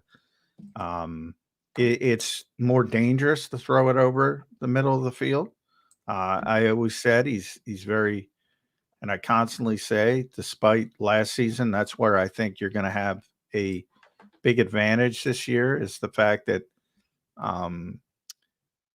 The turnovers are going to regress to the mean. He's always been very ball security conscious, and part of that is not throwing the football over the middle of the field a ton. And then he's good at throwing it outside. And then he's got good outside receivers, so it all factors into it. But, yeah, I mean, if you look at whoever you want to call the best receivers, does Justin Jefferson line up in the slot? Yeah. There were people who thought he was a slot only player at LSU, but he lines out, he lines up the majority of outside. Tyreek Hill, does he play in the slot? Of course. but he's outside the vast majority of the time. Jamar Chase, does he line up in the slot? Yes. Vast majority of the time, he's outside. The best receivers in football are outside receivers. They're the dangerous ones. And if you put those types of guys, those are my top 3 receivers. If you put those types of guys inside too much, you're doing a disservice to them and the offense. So when you have a player like A.J. Brown, who's probably right below that top 3, you're doing a disservice if you're playing him in the slot as much as, not that you're advocating, but that you're asking. I mean, DJ Moore, probably my most underrated receiver. Outside. They're all outside guys. All the best receivers. So back to the question of adding players, then what style of receiver do you think that they should target? I mean, you want a versatile guy, but like you said, it's so late in the process. They already have the versatile guys. I'd like them just to find a conventional slot receiver that can, win on option routes, win on 3rd and short. Well, I thought you didn't like the idea of a guy like a Hunter Renfrow, who is a conventional slot guy. No, I don't have a problem with it as the wide receiver 3. Like, I think they got a big issue, and that's what they were trying to do with Devontae Parker. Right. I don't think Devontae Parker was here. A lot of people, and Mike said it, he was not going to be the wide receiver 3. He's a big guy, 6'3". He's not an inside receiver. And he's not nearly as versatile, to say the least, as Devontae Smith or A.J. Brown. So I thought he was here specifically to be their backup as outside receivers. Now, would it be nice to have a guy who can do both? Sure. And maybe that's John Ross. Again, fingers crossed. Maybe it's Paris Campbell, because he's got the speed to do it, even though he's never shown it. But they need both. They need a backup outside receiver, and they need a real slot receiver. So can you find 2 in 1? Well, maybe they have with John Ross, but again, John Ross hasn't done anything in this league. And while he can still run and you can see it in his body, and he showed up late, and he was the 3rd best receiver out there from my perspective. But I think that had more to do with who the Eagles have out there than John Ross being some kind of difference maker. He's never caught more than 28 passes in the NFL. Hasn't played since 2021. Yeah. I mean, that's just pure hope. I mean, I like Paris Campbell better, but what's his role? Is he more of a slot only type of guy? Well, he has been. I mean, Paris Campbell's weird from the perspective of, I think he ran a 4.32. So quick. he's really fast coming out. And a 4.31 he ran coming out very fast of Ohio State. And I'm trying to look at his numbers. He's never averaged more than 10 yards a catch, I don't think. And last year was awful. Now, again, the Giants. So everybody, the Giants must have the worst supporting cast in the history of football. Everybody blames everybody for this, except the quarterbacks, of course. And they're clearly not a good football team. But, they are NFL players. So, the excuse machine with these Giants players is just, it's on overdrive, and it's going to break down because it's getting too much work. And everybody's like, well, Paris Campbell, he averaged 9.9 yards a catch in Indianapolis in 2022, which is his lone good season. Good season. I put that in parentheses. and he was drafted in 2019. So we're talking about 5 years. Last year, again, 4.31. He averaged 5.2 yards a catch. I don't even know how that's possible. Now, granted, they have crappy cord. Tommy DeVito is probably the reason, but he got benched. I don't. Boy, pedigree scouting. You know, you're getting benched when they have nothing. What does that tell you? Tells you you stink is what it tells. Well, that's the same thing with Devin White too. And much great because they're leaning on Devin White. He got benched by a great defensive coach who loves him and who Devin still loves and considers a father figure. I mean, what does that tell you? Yeah, that's not good. I mean, it's really not. So there's a lot of hope going on with these pedigree guys. There really is. John, you just brought up Devin White. Let's just go there. I mean, that was the second position you talked about, the linebacker group. You know, I don't know. There's a lot of talk about Zach Bond this offseason. He's a guy I'm not sold on. Like, I know they like him, and it seems that Vic Fangio likes him, but like this guy that I never sold on him. I mean, he's never stinking played. I know, but I'm saying everybody's like, "Oh, Zach Bond's going to be the starter," because everybody said he was out there a couple times. I'm like, okay, that's not good. I mean, we have Zach Bond, a guy who can be, you know, swapped out for anything, is our starting linebacker. That's a troublesome position, Johnny Mac. It really is. Yeah, I don't know if he is. I mean, starting. Well, if he doesn't, what would it be? Nakobe and Devin? Nakobe. Yeah, Nakobe. I still think Nakobe's going to be the starting middle linebacker. We'll see, but I still think that. And I think Devin White will kick over to weak side, but we'll see. Is that the right fit for Devin White? I don't think there is a fit for Devin White. So, I mean, have at it. Try to do what you want to do. But I think Nakobe is still the foundational piece of that linebacker room. But again, it's hope. That's all it is. I do think, you know, if you go down to Oren Burks or Zach Bond, I don't think there's going to be that much of a difference. And who knows, maybe in the second half of the season, Jeremiah Trotter Jr. gets involved because he's at least instinctive. And even don't sleep on Ben Van Sumeren because he might be the best athlete of them all, even Devin White. And he seems to be more instinctive. But he was very raw coming in, and he seemed to pick up things quickly. So I just throw that. I'm not saying, don't quote me, don't say McMullen said. I just, you know, because of the dire nature of the situation, I think he might show up and surprise Vic, and Vic might go, "Oh, let me try this guy." Could be completely off the team. You know, had a long way to go when he got here, but because of that dire nature of the situation.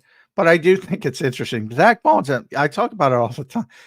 That you're seeing the cachet of Vic Fangio and live when people say, "Well, they got Zach Bond." You know, they brought him in. The GM says they brought him in to be an edge rusher, and Vic's like, "Well, I think he can play off-ball linebacker," and everybody's like, "You can play off-ball linebacker." And I brought it up. If Sean Desai, I constantly say, if Sean Desai was here and Quinyon Mitchell was drafted and he was playing him at dime linebacker in the spring, like I said, the city would have burned down. Vic does it. We're like, yeah, that's pretty interesting. You know, that's an interesting tweak.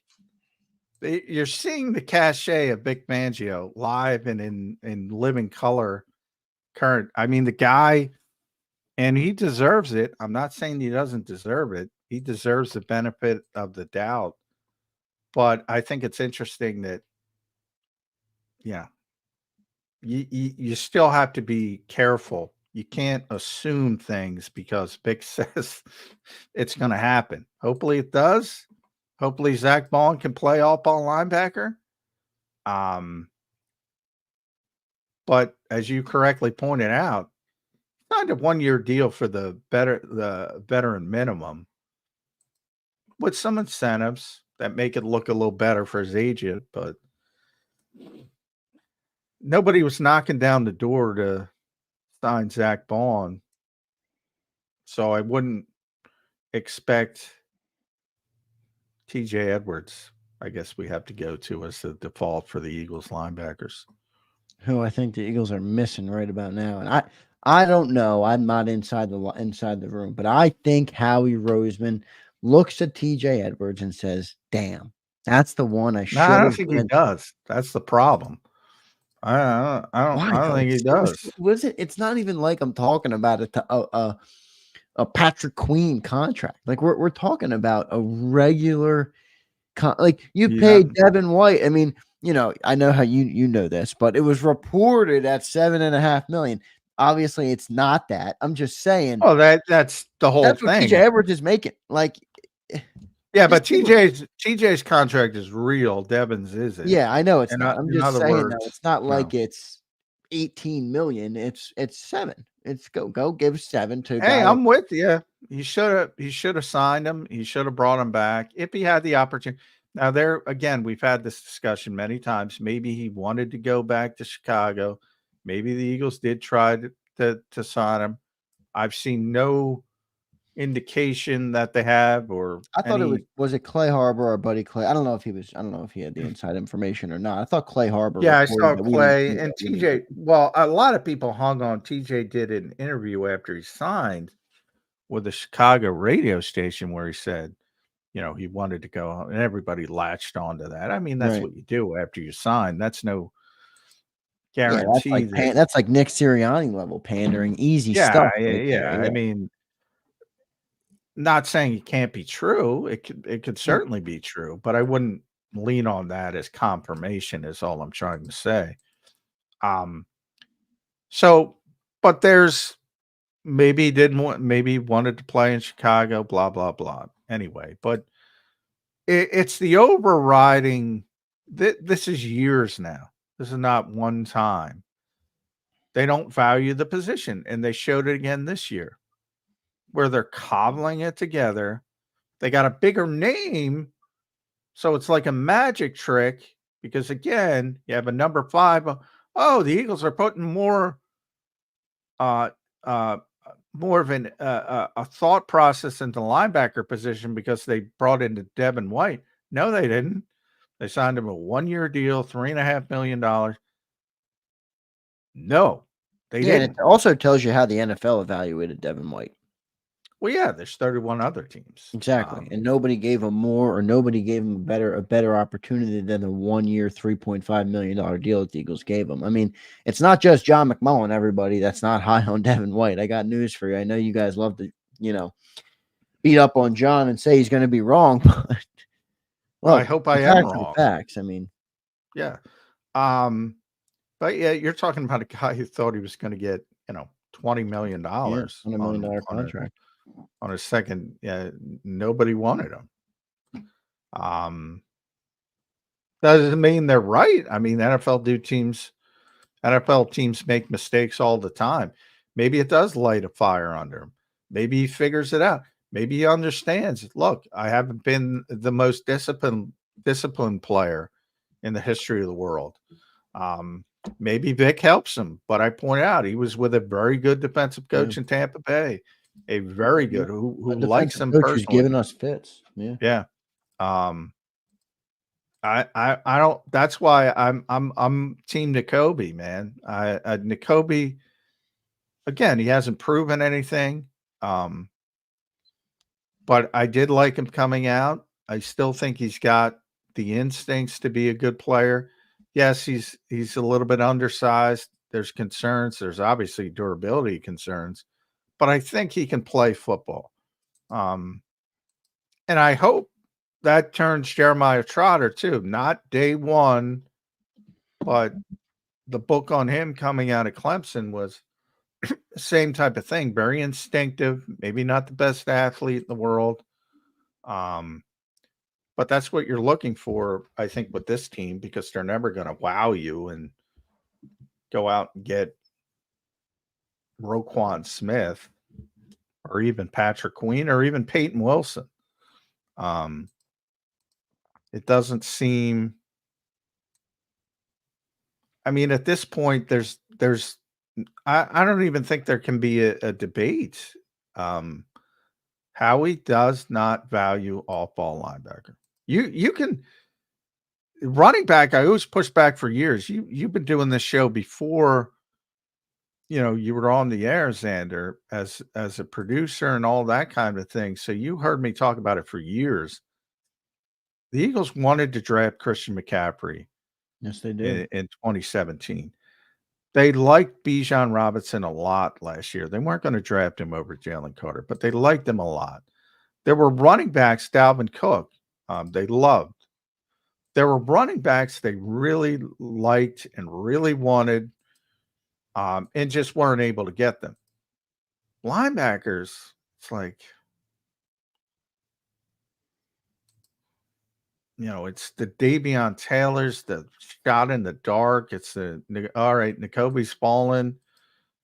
Yeah, maybe to your we'll point, they haven't valued you're right. I mean, they haven't valued the running back, but at least there's been instances where they've been willing to break their mold in the past. There's not even a glimmer of hope for us to get a skilled linebacker. It's interesting because, like, you got to look around at your conference specifically. I'm sure every GM does. And, like, there's a lot of good linebacking cores in the NFC. I mean, namely the number one team in the NFC, I would say that at least up there, top 2 or 3, 49ers, their linebacking crew is stacked. Yeah. Well, until it got down to Warren Burks anyway. Well, that whole game changed in the Super Bowl last year when Dre Greenlaw got hurt. I mean, it really did. That was a bad break. That was a really bad break. Yeah, I mean, well, Fred Warner might be the best linebacker in football. Yeah. But again, Fred Warner was a 3rd-round pick and developed into that. Dre, I think, was a 4th rounder, maybe a 5th rounder. Yeah, but haven't they both been paid? Yeah. They recognized it. And that's one thing. Yeah, Fred got a 5-year, and that's one where, yeah. Again, I don't have a problem with the Eagles paying Saquon Barkley. That, to me, you get good players, you got to pay them. I mean, that's just the way it works. So when guys hit, and that's where the criticism comes in with TJ, then you got to pay him. And then you don't have this problem. I mean, he's your middle linebacker. And then, it's just like it goes to the thing you always say. You never want to be bottom 5 in anything. Fred Warner signed a 5-year, $95 million contract. I'm not asking you to do that, but TJ Edwards signed like a 3-year, $21 million contract. Like, be a middle of the pack linebacking core for a cheap price. It just, I don't get it. Whatever. I can't rehash. And then you fix the position for nothing's, more than 2 years in the NFL. Then you don't got to worry about it. And then all of a sudden, if you have TJ Edwards at middle linebacker, and then you're trying to figure out weak side linebacker, and you have Devin White and N'Kobe Dean and Zach Vaughn, and you're like, all right, you can cobble something together there. Right. But you need at least that foundational piece. Yeah, I would feel a lot better about N'Kobe Dean. I probably wouldn't be writing off N'Kobe Dean if that was the position, or if that was the situation. Yeah. Because then there's not as much onus on him. You can give him the opportunity to grow and expand as a player. Which right now it's just like, hey, N'Kobe, you are it. If you suck, our linebacking core is going to be bottom 5 in the NFL. That's a tough thing. I mean, yeah, whatever. Show has come to a close, Johnny Mac. It is 10 o'clock. We ended on a sour note. With frustrating linebacker talk, the show has closed. Yeah, so I'm not happy about the linebacking group, but we'll see. I mean, hopefully Vic Fangio can pull the most out of them. We'll see what he's able to do this year. I'm going to thank everybody for being here today. A bunch of great chatters, as always. Good viewership here for July 10th day. 13 days out, everybody. 13 days out into the Philadelphia Eagles report. Appreciate you, Slagger, Sam, Paul, Ian, Jack, Mike, James Jones. James Carver was here early. Kimberly, Barb. I think I saw Barb in here. Keith, everybody, all you guys. We appreciate Twiz, the Jigger, Ray Lester. Thank you all for being here. Johnny Mac, great show today, brother. We'll see you tomorrow on Birds 365. All right, man? Yep, let's do it. All right. See you, everybody. Thanks for being here. Hit the like button on your way out. We will see you tomorrow on Birds 365. You've been listening to Birds 365, the destination for the passionate Eagles football fan who bleeds green.